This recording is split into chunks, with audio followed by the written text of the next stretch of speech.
저희는 계속해서 산상순 팔복 강해를 듣고 계시는데요. 네, 거의 다 왔습니다. 이제 팔복 오늘은 마음의 청결에 대한 그런 주제입니다. 제목은요. 하나님을 보려면 마음을 청소해야 합니다. 인데요. 하나님을 보려면 마음을 청소해야 합니다. 통로님, 하나님 보고 싶지 않으십니까? 하나님을 만나서 깊은 교제를 나누고 싶으시죠? 그분과 교제를 나누며 기뻐 뛰놀고 그 즐거움에 정말 그 환희에 휩싸이고 싶지 않으십니까? 오늘 설교 말씀이 어떻게 하면 그렇게 될 수 있는지에 대한 그런 말씀입니다. 저는요 오늘 본문만큼이나 기독교를 잘 대변하는 말씀도 없다라고 생각해요. 그 구절이 없다라고 생각하는데, 왜냐하면 오늘 말씀이 무엇입니까? 마태복음 5장 8절입니다. 우리 같이 한번 보실까요? 마태복음 5장 8절. 마태복음 5장 8절인데요. 한 목소리로 같이 읽어보겠습니다. 마태복음 5장 8절. 시작. 마음이 깨끗한 사람은 복이 있다. 그들이 하나님을 볼 것이다. 왜 오늘 본문이 기독교를 잘 정의한다라고 제가 말씀드리는 것일까요? 이 말에 대한 논증을 하기 전에 문맥을 한번 살펴보기를 원합니다. 역사적인 문맥을 살펴보기를 원해요. 이 산상순을 둘러싼 역사적 문맥. 여러분, 유대인은 메시아를 기다렸습니다. 그들의 삶은 어떤 면에서 메시아를 기다리는 삶이었다라고 해도 과언이 아닙니다. 그리스도를 기다렸다는 것입니다. 구약 성경에 예언된 다윗의 후손으로 나실 그 메시아를 간절히 기다렸습니다. 유대인이 말이죠. 그 기름 부음 받은 왕을 기다렸다는 것입니다. 근데 그들이 기다리던 메시아는 이런 왕이었어요. 정치적, 군사적, 경제적인 왕. 다시 말해 능력이 출중한 왕. 그래서 로마 압제로부터 그들을 해방시켜줄 왕. 그들은 그 힘 있는 왕을 간절히 기다렸어요. 그런데 재미있는 사실은 주님의 제자들, 12제자들 또한 그런 생각을 가지고 있었다라는 것입니다. 사도행전 1장 6절 제가 읽겠습니다. 사도들이 한 자리에 모였을 때 예수께 여쭈었다. 주님, 지금 이 말씀은요 부활 뒤에 하신 말씀이에요. 주님께서 이스라엘에게 나라를 되찾아 주실 때가 바로 지금입니까? 라고 물어봐요. 그런데 예수님이 이렇게 대답하십니다. 때나 시기는 아버지께서 아버지의 권한으로 정하신 것이니 너희가 알 바가 아니다. 여러분, 여기에서 추론해 볼 수 있는 사실은 물리적인 왕국의 회복은 장차 일어날 것입니다. 제자들뿐만 아니라 예수님도 그 물리적인 나라, 영적인 나라가 아니라 물리적인 왕국의 회복을 말씀하고 계시기 때문입니다. 요한계시록 20장이 증언하는 것처럼 7년 대환란 뒤에 다윗의 후손으로 오신 그리스도 예수께서 통치하실 천년 왕국이 이 땅에 임할 것이라는 뜻입니다. 물리적인 왕국이 이 땅에 임할 것입니다. 근데 그 때는 주님의 재림 때 일어날 것입니다. 따라서 우리는요 예수님의 초림과 재림을 그 성격을 잘 구분해서 이해할 필요가 있다라는 것입니다. 주님은 초림과 재림의 목적을 달리 가지고 계셨어요. 다시 말해 주님이 육신의 몸으로 이 땅에 오셨을 때에는 정치적인, 군사적인, 경제적인 왕이 되기 위해서 이 땅에 오신 게 아니라는 것입니다.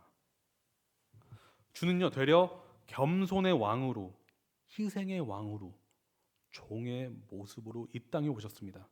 왜입니까? 죄와 사망, 그 죄로 신음하는 자들의 그 영적 문제를 해결하시기 위해서 이 땅에 오셨기 때문입니다. 그래서 주님께서 초림 때 세우고자 하셨던 왕국은 신자 안에 임할 영적인 천국인 것입니다. 그런데 유대인들은 어떤 왕국을 원했다고요? 물리적인 왕국을 원했다는 것입니다. 그들이 원했던 메시아는 성경이 증거한 메시아가 아니었어요. 그들이 원하는 메시아였다는 것입니다. 그들이 해석한 메시아. 그러니까 구약의 말씀, 특별히 이사야서에서 정확히 증언된 그 종의 모습으로 오실 예수님에 대한 그 정확한 예언은 그들에게는 중요한 것이 아니었어요. 왜냐? 그들이 원한 메시아는 따로 있었기 때문에. 다시 말해 이들은 자기 소견에 옳은 대로 행동했고, 자기 소견에 옳은 대로 생각했고, 자기 소견에 옳은 대로 해석을 했다라는 것입니다. 강해 설교자 존 메가더 목사님이 지적하듯이 산상수훈이 선포된 때는 어두웠던 시기였어요. 첫 번째는 물리적으로 어두웠죠. 아까 말씀드렸지만 로마의 압제 가운데 있었기 때문에 어두웠다고 볼 수 있어요. 하지만 진정한 어둠은 그런 것이 아니었습니다. 물리적인 상황이 아니었어요. 유대인의 진정한 어둠의 그 문제, 상태는 영적인 것이었어요. 다시 말해 어둠이 거한 초소는 이스라엘 땅이 아니라 그들의 마음이었습니다. 어둠이 거한 초소는 그들 마음이었다는 것입니다. 이러한 문맥적인 상황을 우리가 다시 살펴보는 가운데 오늘 말씀을 다시 보시면 좋겠어요. 마음이 깨끗한 사람은 복이 있다. 그들이 하나님을 볼 것이다. 여러분, 좀 감이 오시나요? 예수님이 왜 이런 말씀을 하실까? 이런 상황 속에서 왜 예수님은 유대인들이 원하지 않는 메시지를 던지실까? 우리한테 한번 적용해 볼 필요가 있다는 것입니다. 저는 여러분께 질문 드리고 싶습니다. 여러분은 거룩이 무엇이라고 생각하십니까? 여러분이 정의하는 거룩은 무엇입니까?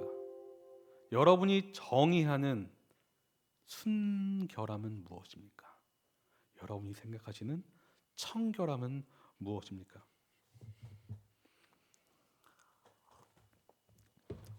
이 논의를 위해서 먼저 마음이란 단어를 살펴보겠습니다. 마음이라는 단어의 헬라어 원어는 카르디아입니다. 카르디아. 그런데 이 카르디아라는 단어는 우리 내면 세계와 밀접한 관련이 있어요. 신약 성경에 사용된 155번의 사용 중에 거의 대부분이 우리 속사람, 내면 세계와 관련된 그런 의미로 사용됐습니다. 여러분, 산상수훈이 간통하는 주제가 그러하듯이 예수님께서 지금 말씀하시는 것은 결국 내면 세계입니다. 내면 세계. 우리 내면 세계를 예수께서는 집중하고 계십니다. 주님은 의도적으로 이 복을, 오늘 마음의 청결에 대한 그 복을 5번째 복과 7번째 복에 의도적으로 배치하셨다라고 해석해도 틀린 해석이 아닙니다. 여러분, 저번 주에 복이 뭐였죠? 긍휼, 자비였습니다. 그런데 진정한 자비는 가지고 있는 것입니까? 아니면 행동하는 것입니까? 실천하는 데까지 자라나가야만 그것이 긍휼인 것입니다. 그런데 그 다음 복은 화평케 하는 자예요. 화평은 가지고 있는 것입니까? 아니면 남에게 평화를 끼쳐야 되는 것입니까? 끼쳐야 되는 것이죠. 그런데 그 사이에 지금 마음의 청결을 말씀하고 있다는 것이에요. 자칫 우리가 행위주의에 빠질 수 있는 우리 인생들의 연약함을 보시고 의도적으로 이런 말씀하고 계신 것 같이 주님은 그 우리의 중심을 집중하고 계신 것입니다. 여러분, 마음에 대해서 좀 더 논의해 보겠습니다. 마음은 사람의 생각과 감정과 의지 모두를 관장하는 우리 인생의 중심이라고 볼 수 있어요. 마음은 지성의 자리입니다. 다시 말해서 우리는 계획합니다. 생각합니다. 논리적인 사고를 합니다. 두 번째, 마음은요, 감정의 자리예요. 우리가 깨달은 것에 대해서 우리는 감동합니다.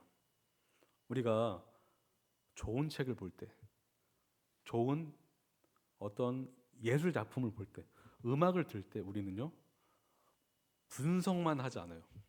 어떻게 해요? 그냥 느낍니다. 어떨 때는 눈물도 흘려요. 어디서 그런다고요? 여러분, 마음에서 그런다는 것입니다. 또한 마음은요, 의지적 결단을 촉발시키는 자리예요. 그냥 느끼기만 하는 것이 아니라 마음은요, 어떻게 해요? 생각하고 느낀 것을 삶으로 실행하도록 우리의 의지를 촉발시킵니다. 또한 마음은 우리의 도덕적인 판단과 행동을 하게 하는 그런 근원지라는 것입니다. 도덕의 컨트롤 타워라고도 볼 수가 있어요. 그러므로 여러분, 마음은 어떤 것입니까? 나 자체라고도 말할 수가 있는 것입니다. 여러분 마음은 결국 여러분입니다. 다시 말해, 여러분이 행동하는 것은 여러분 마음에서 출발하는 것입니다. 그래서 솔로몬은 조언을 해요. 잠언 4장 24절. 그 무엇보다도 너는 내 마음을 지켜라. 그 마음이 바로 생명의 근원이기 때문이다.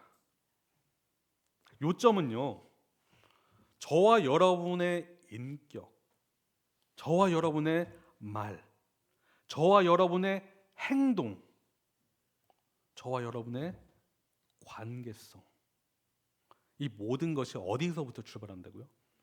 여러분의 마음에서 출발한다는 것입니다. 그러므로 우리가 도덕적인 사람이 되기 위해서, 우리가 인격적인 사람이 되기 위해서 우리는 우리의 행동을 먼저 바꾸는 것이 아니라 마음을 먼저 바꾸어야만 된다라는 것입니다. 더 나아가 보겠습니다. 그럼 마음은요, 중간지대가 없어요. 이게 무슨 뜻이냐면요, 회색지대가 없다라는 것인데, 마음은 한 방향으로만 가게 돼 있어요. 한 길만 선택해서 그 길만 가게 돼 있습니다. 무엇입니까? 선을 쫓든 악을 쫓든 한 길을 선택해서 간다라는 것입니다. 여러분, 선과 악을 동시에 선택하는 것은 그런 건 없습니다. 선을 선택하든 악을 선택하든, 다시 말해 하나님을 따라 살지 않으면 어떻게 되는 것이요? 악의 길로 가는 것입니다. 악의 길로 가는 순간 우리는 하나님과 멀어지게 되어 있다라는 것입니다. 우리 마음이 그래요. 우리 마음이 그런 것입니다. 우리 마음의 성질이 그렇습니다. 그렇다면 여러분, 질문이 생겨요. 마음을 어떻게 바꿀 수 있을까요? 이 마음이 그렇게 중요하다면 마음을 바꿔야 되는데, 마음 바꾸는 게 여러분 쉽습니까? 가장 어려운 게 마음 바꾸는 거예요. 그렇죠? 우리는 살면서 알고 있습니다. 마음 바꾸는 게 가장 어렵구나. 근데 하나님은요, 우리에게 소망을 주세요. 바꿀 수 있다라고 말이죠. 바꿀 수 있다라고. 그럼 우리가 어떻게 바꿀 수 있을까요? 다시 말해서 우리가 어떻게 우리 마음을 정결케 할 수 있을까요?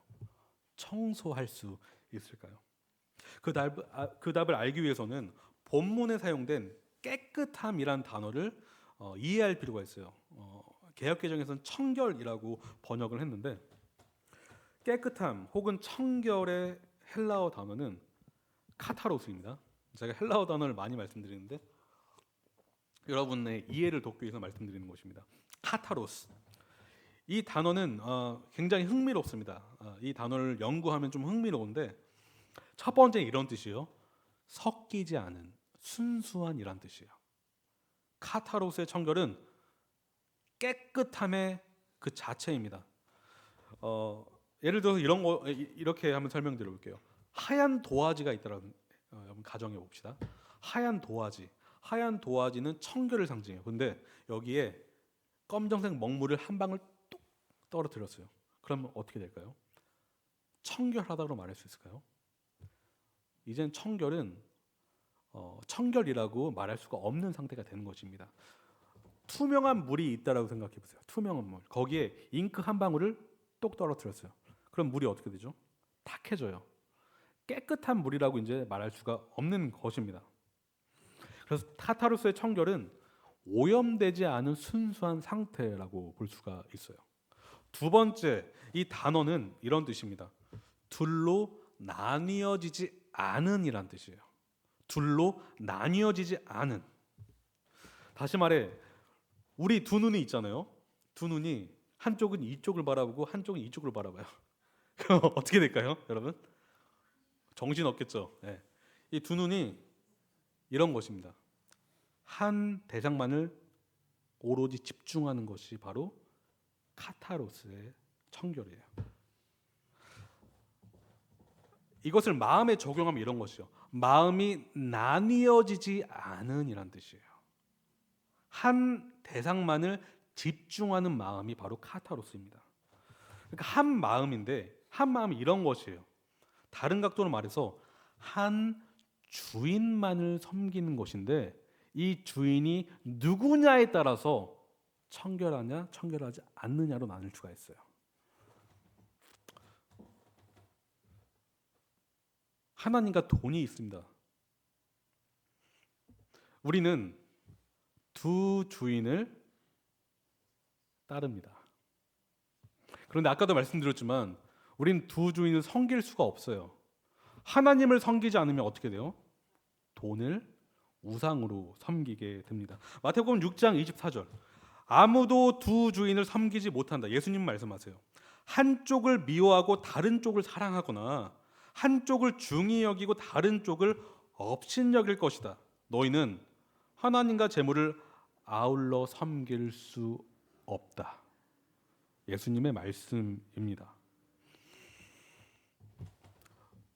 우리는 돈을 법니다. 필요합니다. 재물은 그 자체로 나쁜 것이 아닙니다. 하지만 그 재물이 우리의 우상이 되는 순간 그 비인격적인 재물을 인격화시켜서 우리 주인으로 섬기는 순간 우리는 돈의 노예가 되는 것입니다. 하나님이 주신 그 재정을 아름답게 사용하지 않고 그 재정이 나의 인생을 지배하는 순간 우리의 신은 누가 되는 것이라고요? 돈이 되는 것입니다. 달리 말해 청결한 마음은 이 한 마음은 사랑해야만 하는 대상을 하는 것입니다. 충성을 옮기지 않는 것이 카타로스예요. 이거는 저한테 바로 적용되는 건데요. 여러분 목사가 되는 조건 중에 첫 번째 조건이 뭔지 아세요? 디모데전서 3장 2절에 나오는 것인데요. 첫 번째 조건은 한 아내의 남편이 되는 것이에요. 근데 이제 학자들마다 이 해석이 좀 다르지만 어떤 학자는 결혼해야 된다 무조건. 그래서 목사가 되려면 뭐 이렇게 해석하는 경우도 있어요. 근데 저는 그것은 합리적으로 봤을 때 별로 그렇게 맞다라고 생각하지 않아요. 왜냐? 바울이 결혼했었나요? 안 했죠. 그럼 바울이 말해놓고 모순적인 얘기를 하는 거예요. 그런 뜻이 아닙니다. 여기서 말하는 한 아내의 남편이라는 것은 하나님이 허락하신 아내만을 사랑하는 사람을 뜻하는 것이에요. 자기 아내를 향한 충성과 헌신을 다른 여자에게 옮기지 않는 자야말로 하나님의 집을 올바로 다스릴 수 있다라는 뜻입니다. 저한테 바로 적용되는 것인데요. 네. 여러분 하나님만 주인으로 모시고 산다라고 고백한 사람은 가정 생활에 충실합니다. 다시 말해 하나님이 허락하신 그 아내를 감사하게 하나님께 감사의 찬양을 올려드리면서 주께서 교회를 사랑하신 같이 그 아내를 특별하게 존귀하게 여기려고 노력한다라는 것입니다. 역으로 말해서 자기 아내를 집중하지 않는 사람은 하나님을 집중하지 않는 것이에요. 이 원리는 항상 적용이 돼요. 하나님을 사랑하노라 하고 형제를 사랑하지 않으면 그 말은 하나님을 사랑하는 것이 아닙니다. 다시 말해 하나님을 사랑하는 것을 우리의 입술이 진정한 고백으로 증명되기 위해서는 형제를 진정으로 사랑하는 것으로 하나님 사랑을 증명하는 것이라는 것입니다. 이 원리는 항상 적용이 되는데 바로 이 원리 또한 이렇게 적용이 된다라는 것입니다. 그러므로 예수께서 말씀하시는 마음의 청결은 사랑해야만 하는 대상을 바라보며 그에게 신실하게, 진실되게, 충성되게 마음을 주는 것, 그것이 마음의 청결인 것이에요. 저는 설교 초반에 오는 본문 말씀이 기독교를 잘 설명한다라고 말씀드렸죠. 그럼 여러분, 기독교가 뭐라고 생각하십니까? 어떻게 정해 보실 수 있겠어요? 지금까지의 논의를 정리해서 기독교의 겨룩은 무엇일까요? 기독교는요, 하나님만 믿는 것입니다. 기독교는 하나님을 먼저 사랑하는 것입니다. 기독교의 거룩은 그리스도 예수 그분을 주인으로 모시는 것입니다.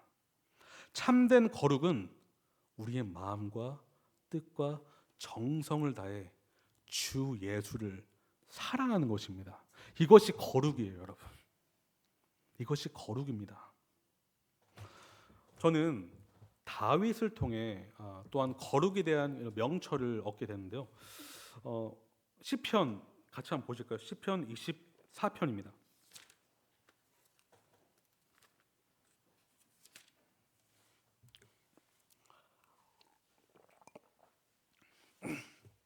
시편 24편 3절에 다윗은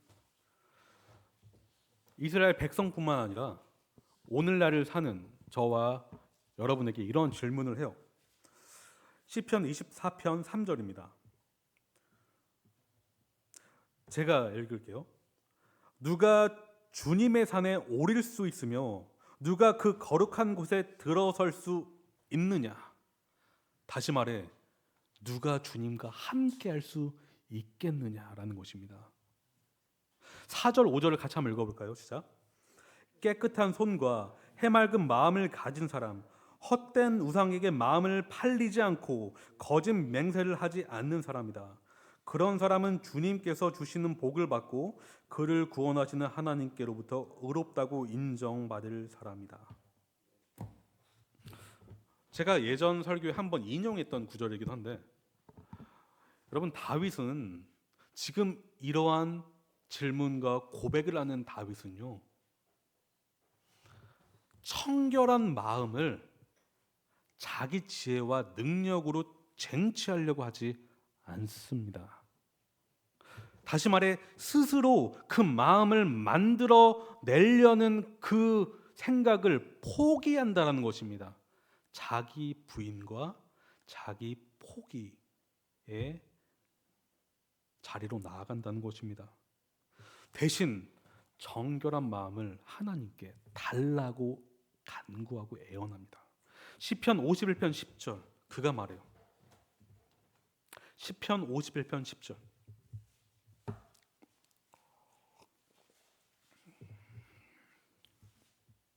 다윗은 간절히 요청합니다. 아, 하나님, 내 속에 깨끗한 마음을 창조하여 주시고 내 속을 견고한 심령으로 새롭게 하여 주십시오.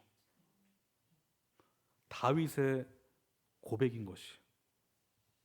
여러분, 우리 마음은요, 우주와도 비견될 수가 있어요. 왜입니까? 깊음과 넓음, 그 광활한 마음의 성질, 상태, 그 공간, 우리가 헤아릴 수가 없습니다. 그래서 우주와도 같은 이 마음은요, 우리가 아니라 하나님만 통제하실 수 있다는 것입니다. 하나님만 청소하실 수 있다는 것입니다. 오직 창조주 하나님만.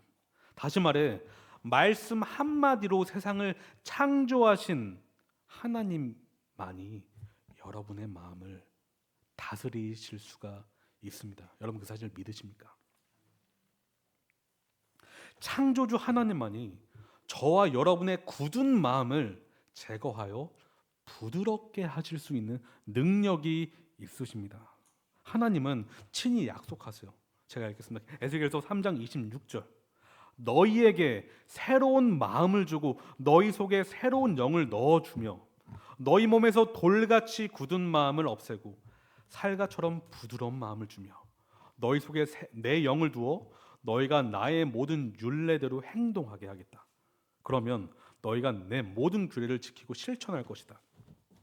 이 약속은 성령 하나님은 우리 마음에 부어주셔서 성령께서 우리 마음의 성질을 변화시켜 주시겠다는 약속입니다. 여러분 이 약속은 항상 유효해요. 그리고 이 약속은 항상 지켜집니다. 하나님께서 하신 약속이기 때문에 우리는 이 약속을 어떻게 해야 돼요? 그러니까 믿어야 되는 것입니다. 신뢰해야 되는 것입니다. 왜냐? 우리의 약속이 아니라 주 하나님의 약속이기 때문에 우리가 해야 될 것은 나 자신이 이 마음을 창조해낼 수 있다라는 사실에 대해서 그 사실을 부인하고 우리 자신을 포기하고 하나님을 의존해야 되는 것입니다. 이것이 기독교의 본질인 것입니다. 저와 여러분의 영적 부흥은 우리에게 속한 것이 아니라 하나님께 속해 있어요. 성령께 있습니다. 성령님만 여러분을 변화시킬 수가 있습니다. 저는 그러므로 저와 여러분의 이 간구가요, 다윗의 간구였으면 좋겠습니다. 아, 하나님, 내 속에 깨끗한 마음을 창조하여 주시고 내 속을 견고한 심령으로 새롭게 하여 주시옵소서. 제가 오늘 설교를 통해서 많이 말씀드렸는데 저는요, 제가 성경을 공부하고 연구하고 또 신학교 가서 그 몇 년 동안 머리 싸매면서 공부를 하면서 진짜 많이 깨지면서 한 가지 깨달은 사실은요, 내가 나를 너무 많이 신뢰했구나라는 사실을 하나님이 알려주셨어요. 그 말은 이 복음의 본질을 내가 정말 알지 못했구나라는 사실을 하나님이 알려주셨어요. 다시 말해 나는 나를 너무나 의존했구나라는 사실을 하나님이 알려주셨습니다. 그 말은 그리스도 예수를 입술로는 고백했지만 그리스도 예수의 복음을 정의는 내렸지만 제 심령 가운데 그 예수를 온전히 붙잡지는 못했구나라는 사실을 하나님이 깨우쳐 주셨다는 것입니다. 저는요, 기독교가 자기 부인의 종교라는 사실을 간과하고 있었어요. 저 스스로를 신뢰하는 자리에서 머물러 있는 경우가 참 많았습니다. 그래서 저는 과거에 제가 새삼침례 교회를 다닐 때도 그랬고요. 미국에 갔을 때 초반에도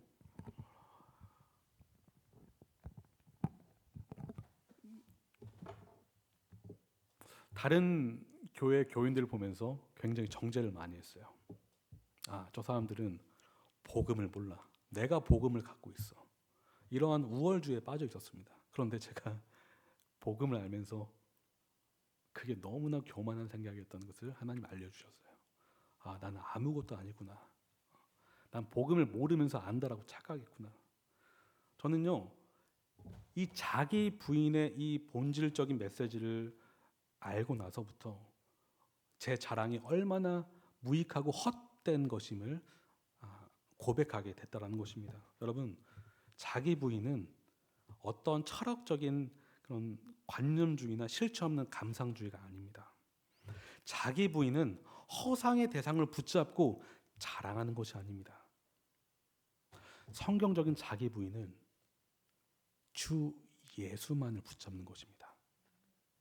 자기를 부인한다는 것은 나를 대신해서 십자가를 지신 그 예수님이 진정한 나의 믿음의 대상이라는 것을 진심으로 고백할 뿐만 아니라 주 예수를 붙잡는 것입니다.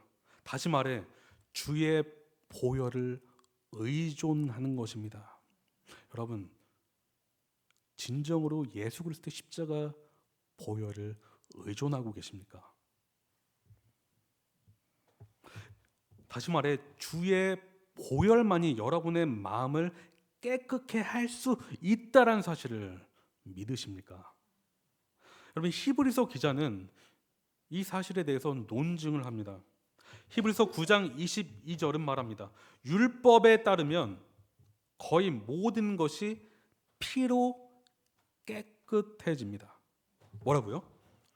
거의 모든 것이 피로 깨끗해진다라고 말해요. 청결하게 된다라고 말합니다. 피로 청소하게 된다라고 말합니다. 그리고 피를 흘림이 없이는 죄를 사함이 이루어지지 않습니다라고 말해요. 피 흘림이 있어야 된다라고 말합니다. 히브리서 9장 13절 14절 제가 또 읽겠습니다. 잘 들어보세요. 염소나 황소의 피와 암송아지의 죄를 더러워진 사람들에게 뿌려도 그 육체가 깨끗하여져서 그들이 거룩하게 되거든. 하물며 영원한 성령을 힘입어 자기 몸을 흠없는 제물로 삼아 하나님께 바치신 그리스도의 피야말로 더욱더 우리들의 양심을 깨끗하게 해서 우리로 하여금 죽은 행실에서 떠나서 살아계신 하나님을 섬기게 하지 않겠습니까? 이 말씀의 요점은 구약시대 그 옛 언약, 모세 언약, 그 동물의 제사로 말미암아 흘려진 뿌려진 그 동물의 피가 깨끗하게 할지언데 하물며 영원하신 만왕의 왕 그리스도 예수의 피가 우리를 깨끗하게 하지 않겠습니까? 라는 그런 대조인 것입니다. 첫 언약도 피로 세워진 것입니다. 그런데 새 언약도 그러합니다. 하지만 새 언약의 피는 옛 언약의 피와 다릅니다. 그리스도의 보배로운 피는 저와 여러분의 모든 죄를 해결할 수 있는 보배로운 피이기 때문입니다. 뿐만 아니라 주님의 그 보혈의 능력은 저와 여러분을 성화로 인도합니다. 이것이 신비로운 사실이에요. 보혈의 능력은 구원받을 때에만 적용되는 것이 아니라 우리가 구원받고 난 이후로도 동일하게 능력으로 역사한다는 것입니다. 우리가 이 사실을 간과해서는 안 돼요. 그럼 구원은요, 칭의, 성화, 영화가 있잖아요. 물론 구별되어 있지만 분리되어 있지 않아요. 다시 말해 복음의 능력은 구원받을 때만 필요한 것이 아니라는 것이에요. 복음의 능력은 전 인생을 걸쳐서 계속 우리의 능력으로 역사하기 때문에 우리는 주 예수를 붙잡아야만 능력으로 살 수 있다는 것입니다. 그럼 우리 히브리서 기자는 말이에요. 우리 같이 한번 찾아볼게요. 히브리서 10장 19절. 히브리서 10장 19절.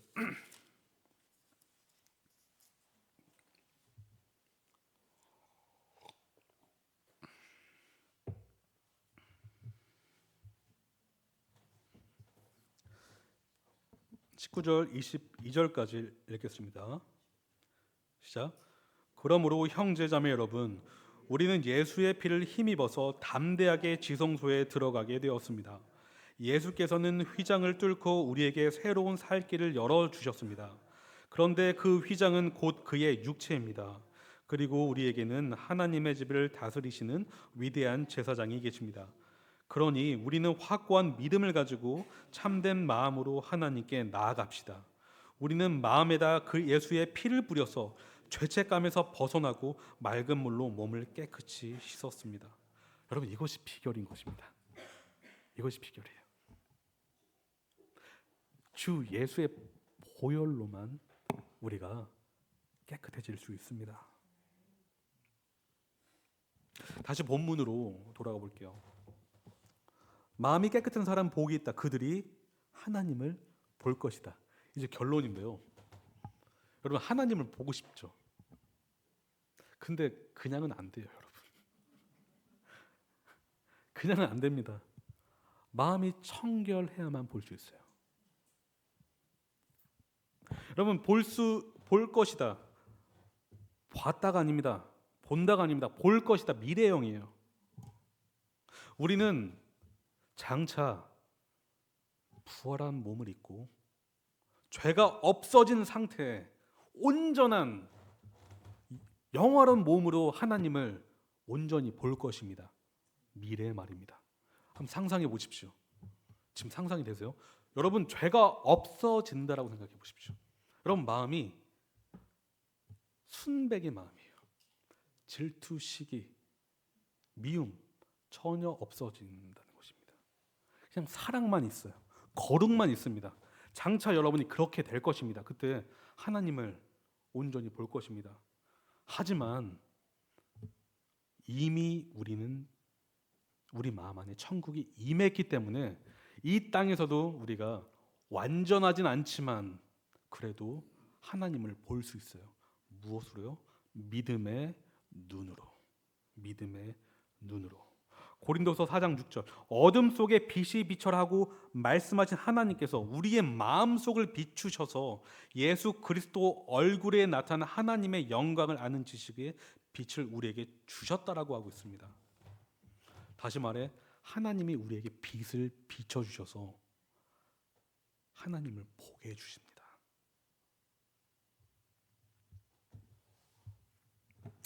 그러므로 저는 이 말씀, 이 도전을 드리고 설교를 정리하려고 하는데요. 우리는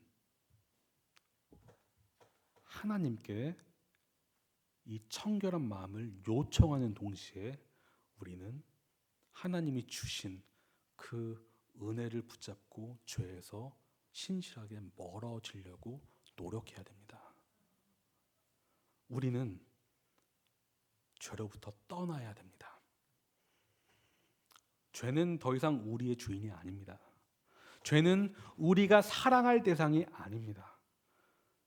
우리는 그리스도 예수만을 사랑해야 되는 존재입니다. 두 마음을 품지 마십시오. 주 예수를 주인으로 모시기를 바랍니다. 야고보가 하는 권면이 이렇습니다. 하나님께로 가까이 가십시오.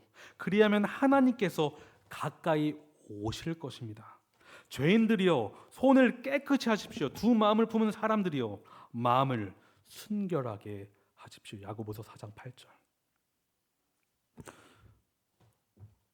주님께 나아갈수록 죄는 멀어질 것이고, 죄와 멀어질수록 하나님은 여러분과 더 가까이 계실 것입니다. 여러분, 제가 누누이 강조하지만 우리는 말씀을 그러니까 묵상해야 됩니다. 진리의 말씀, 에베소 5장 26절은 말해요. 물로 씻어 말씀으로 깨끗하게 하서 거룩해 한다라고 말하고 있어요. 뭐가 깨끗하게 합니까? 말씀이 우리를 깨끗하게 합니다. 이게 신비롭죠. 말씀을 묵상하고 곱씹고 곱씹는 가운데 말씀이 우리의 영양분으로 다가올 때, 말씀이 우리의 피와 살이 될 때 우리는 정결하게 돼요. 말씀을 먹으셔야 됩니다. 또한 주 예수를 붙잡고 그분의 보혈을 의지함으로 아버지께 나아가시기를 바랍니다. 그 말은 뭐냐면 은혜의 보좌 앞에 나아가시는 것입니다. 우리가 간절하게 기도할 때 하나님은 저와 여러분을 깨끗하게 하여 주실 것입니다. 하나님과 가까워지게 될 것입니다. 그 선한 동기가 여러분의 인격과 삶을 휘감아서 주님을 찬양하게 될 것입니다.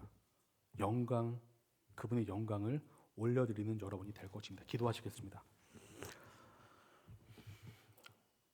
사랑의 주님, 오늘 마음의 청결에 대해서 같이 살펴봤습니다. 주님, 진짜 저희가 하나님을 보기를 원합니다. 하나님, 영광스러운 거룩하신 하나님, 저희가 정말 주님의 그 영적인 도우심을 힘입어서 죄에서 멀어지고 죄에서 떠나서 하나님과 가까운 그런 교제를 맺게 하여 주시옵소서. 주님, 오늘 말씀이 그냥 우리의 머리로 남아있는 것이 아니라 우리의 가슴으로, 우리의 삶으로 잘 적용되어져서 주님, 이 말씀이 우리의 인격이 되고 우리의 삶이 되게 인도하여 주시옵소서. 예수님의 이름으로 기도합니다. 아멘.